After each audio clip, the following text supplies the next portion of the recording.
Diwali related vocabulary தான் பார்க்க போறோம். இந்த reel is part 1. Hey மக்களே, welcome to my channel.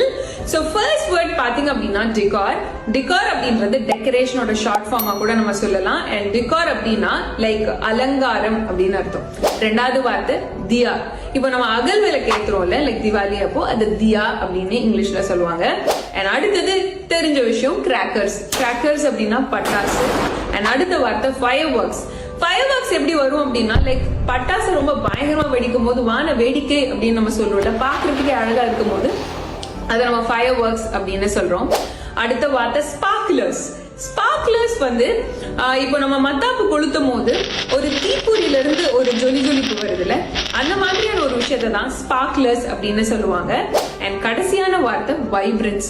Vibrance அப்படின்னா உற்சாகமும் அதுக்கப்புறமா ஒரு கலர்ஃபுல்னஸும் ரெண்டும் சேர்ந்து இருக்கிற ஒரு விஷயத்த வைப்ரன்ஸ் அப்படின்னு சொல்லுவாங்க. திவாலி எப்பவுமே ரெண்டும் சேர்ந்து இருக்கும்ல, சோ அதனாலதான் இந்த வார்த்தையை சொல்லணும்னு நினைச்சேன். இந்த மாதிரி மோர் இன்ட்ரெஸ்டிங் வீடியோஸ்க்கு லேர்ன் வித் நண்டி ஏன் பேஜை மறக்காம ஃபாலோ பண்ணிடுங்க. அண்ட் பார்ட் 2க்கு என்னோட அடுத்த ரீல பாருங்க. பை மக்களே.